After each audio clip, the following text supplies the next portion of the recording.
If your child is talking back to their teacher, it's not your problem. Here's what I mean. So, hey, I am Joanne Crone. I am your no guilt parenting coach, and I've helped thousands of women go from having complete control and being stressed out to having their kids thrive when they were able to step back. And I'm going to show you exactly how. Now, I have a freebie for you. Comment delegate below, and I'm going to give you the exact steps on how to step back and how to give your kids more control, especially when it comes to their relationships with other adults in their lives, like with the teacher situation. So say you come home and you have this bad report from the teacher on your email. The email says that your child is talking back to the teacher, is rolling their eyes at the teacher, is doing like all of these, quote, disrespectful things. The teacher then gives the problem to you.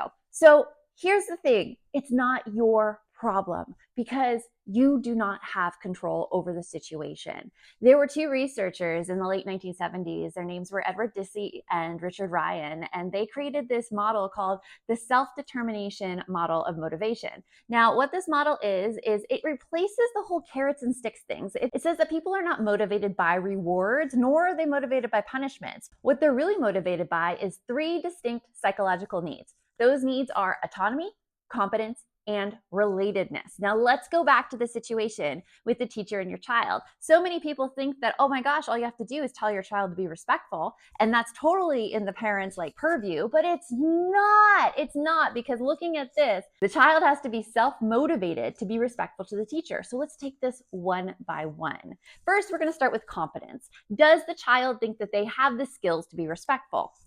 Probably yes. If they're respectful in other areas of their life, there is no question with the skills to be respectful, nor is there any issue with the kid thinking that they can be respectful. So that's a non-issue there. And that's usually the problem that I think many teachers, when they email parents, think that they're solving. They're thinking this kid has no capacity to be respectful. And that's just not the case. So let's just cross that off our list right there. The second one is autonomy. Kids need to know that they have choice over their behavior. Now, in the case of the teacher in the classroom, that teacher holds power over the student. It holds power in terms of grades. It holds power in terms of privileges. So right there, your student is at a loss of autonomy in terms of how they can react and how they can treat the teacher, right? And with that loss of autonomy, also comes relatedness. And this is the one that I really want to dig into with you. Relatedness is the relationship between the person teaching the skill and the person learning. So do you see right now what the problem is? There is a really bad relationship between the student and the teacher right now. This relationship you cannot fix as a parent. This has to be fixed by the teacher, by the adult in charge. Your student also has a fair amount to say in regards to this relationship, but being that they're a child and their brains aren't fully developed yet, it's actually the adult who has more control. So what can you do in a situation like this? First of all, you can really side with your child. Ask them to tell you everything that they feel about the teacher and dig into that. Be on their side. If they say their teacher's annoying, don't be like, well, that's not a very nice thing to say. You shouldn't call adults annoying. Instead, be like, okay, so what are the three most annoying things about this teacher? And let them tell you. And then follow up from there. Say, okay, if you could change anything about this teacher, what would you change? Listen to them and listen for what is going on in that conversation. Be on their side. Now, this information comes from Ned Johnson, who is the co-author of The Self-Driven Child. And when you're on their side with kids, you don't have to fight against them. You don't have to go against them in any way. Rather, they will willingly tell you information. And then you could be there to suggest options, saying things like, well, if you ever would like some ways that might help your relationship with the teacher, let me know. I can help you out. Notice how I suggest an offer of my advice there. I don't say you should do this. Just suggest. You're there to help. And your child may be like, no, I don't want to. They're mean. Or your child may be like, okay, tell me, which is so often the case, I know, with my kids.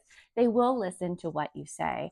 And as far as the teacher goes, you can ask to talk with the teacher face to face like this, see what's actually going on in the classroom, see maybe what is actually coming before your kid is disrespectful to them, because I'm willing to bet that the reason your child is rolling their eyes and saying nasty things to the teacher is because it is something in retaliation to what the teacher is saying. Rather, it is giving a direction for what the child should be doing at that time, which, isn't uncalled for, but there are ways to do it in a very respectful manner with kids that keeps the relationship between teacher and child at the forefront and doesn't rely on this authoritarian style of teaching. There are things that can be done. So know that you do not have complete control of the situation. It is not your fault that your child is talking back to the teacher and rolling their eyes.